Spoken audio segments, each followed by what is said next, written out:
They knocked again. 3 soft taps. I stared at the door, my breath held in my throat like a secret I wasn't supposed to tell. It was nearly midnight, and the porch was swallowed in moonless dark. I lived deep in the Appalachian woods. No neighbors, no traffic. Nobody just shows up here, especially not at night. The knock came again. Tap, tap, tap. "Never let them in," my grandmother used to whisper. "If they knock and don't say who they are, never, ever open that door." She was born in these mountains. She died here too. Sometimes I still hear her voice in my sleep.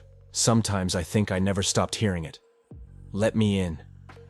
The voice was wrong, childlike, but hollow, like it was coming from under the ground, echoing through something not made for sound. I inched toward the door, grabbing my hunting knife. No peephole. I leaned close, tried to feel the presence on the other side. It was like standing next to an old freezer. The air was colder, wronger. "Please," the voice crooned again. "I'm lost." I didn't respond, didn't move. Then it laughed. Not like a child, not like a person.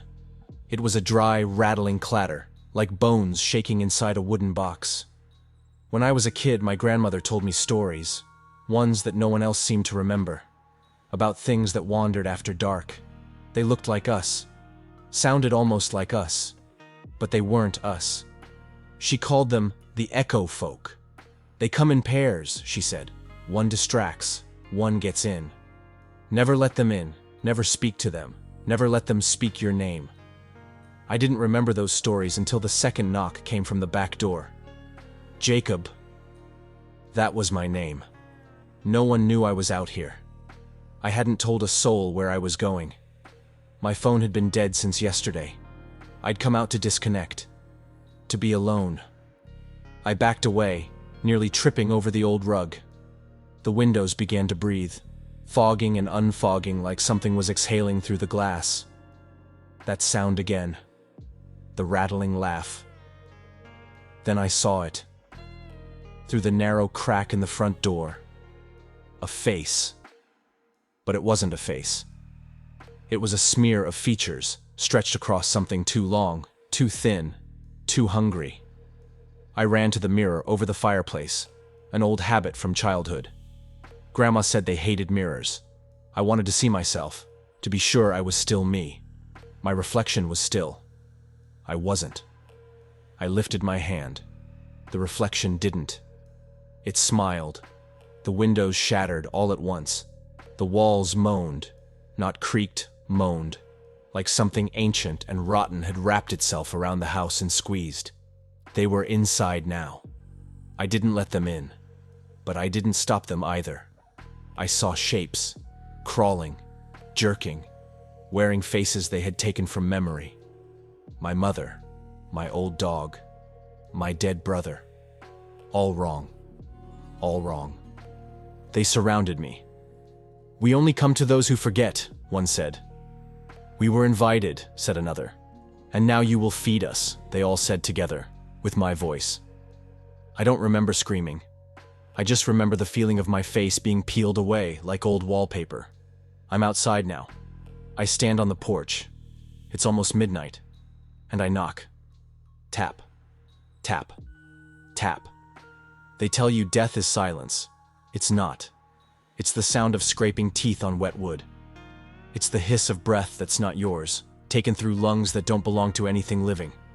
I thought I died, when they peeled me away, when my face stopped being mine. But I didn't die. I fell. I woke in a room with no walls, just wood, stretching in every direction, warped and slick with moisture, breathing like the inside of a throat. I walked because I didn't know what else to do. My legs moved like they remembered being human, but they bent the wrong way now. Ahead of me, figures twitched and pulsed in the dim. Some dragged faces behind them like wet blankets. Others wore masks of bone and teeth and eyes. One of them looked just like me. It grinned, then split down the middle, revealing rows of hands inside. They don't eat your body. They eat your identity, your memories, your name. And when they're done, they wear you. I heard voices in the dark. People I used to know. My father. My teacher. A girl I loved once. All whispering things I never said but remembered. I was tied. Not with rope, but with language. My name, etched into my skin like a brand. Every time they said it, I felt a piece of myself shatter off. Jacob, they chanted, around a bonfire made of door frames. Jacob, as their tongues twisted into shapes no mouth should form. Jacob, as I forgot how to be human. There is always a way back, but it isn't out. It's in, deeper, through a door carved into the back of your own skull.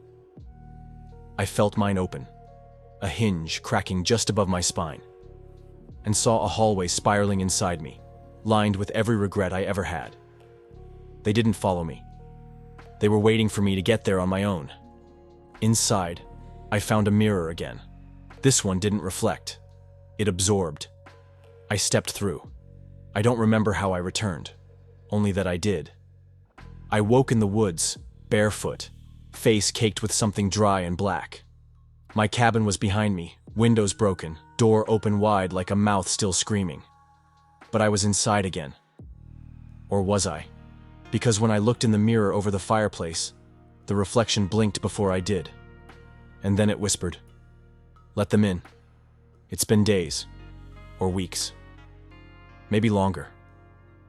I wander now, cabin to cabin, town to town. I wear a smile I don't remember learning. People see me and don't know why they're afraid. And when the moon is gone and the fog rolls low, I go to doors, and I knock. Tap, tap, tap, I whisper, "Let me in." And I smile wider, because someone always does, just like I did. I found another door tonight, not just any door. My door. The same cracked wood, the same rusted hinges, my muddy boot print still on the porch. But the cabin was somewhere else now. Not in the forest, but on a black hill under a crimson sky. The moon hung too close. The stars blinked like eyes. The house had moved. Or maybe I had. I approached the porch slowly, and then I saw me, looking out through the window. I don't remember walking. One moment I was outside. The next, I was behind the door, watching me approach. That's the trick. That's how it works. Once you let them in, you're never really inside or outside again. You're always both. I reached for the handle. So did the other me. The door opened. Not like a door, but like a wound. Inside was screaming. Not sound, just feeling. Like thousands of voices remembered all at once. I, whatever we are now, smiled. We stepped through each other. Inside, there were no walls, just shelves. Infinite shelves. Each held a jar. Each jar contained a name swirling like smoke. Emma, Harold, Ari, Nora, you. One shelf glowed faintly red. I walked toward it, drawn. There was a jar labeled Jacob. My name. I reached for it, and the jar flinched. It didn't want to be touched. It remembered me. But it was already empty. That's when I understood. The echo folk don't come from outside. They come from us. From the pieces we lose, memories we bury, lies we tell ourselves, names we abandon. Every time someone forgets who they are, the echo folk get stronger. They feed on gaps, on silence, on disconnection. And when there's nothing left of you but the motions, the smile, the voice, the knock, you become one of them. Just like I did. There is one last door. No handle, no keyhole, no frame. It stands in the middle of nowhere, carved from black stone, veined with red. It hums with a low frequency that makes your teeth ache. And when I press my hand to it, I don't hear the knock. I feel it. From the inside. Someone is knocking. Not outside the cabin, but inside me. I am the door now, and someone wants in. You read this far, didn't you?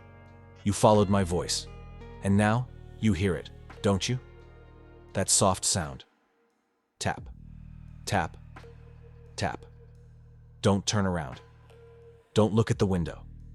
And whatever you do, never let them in.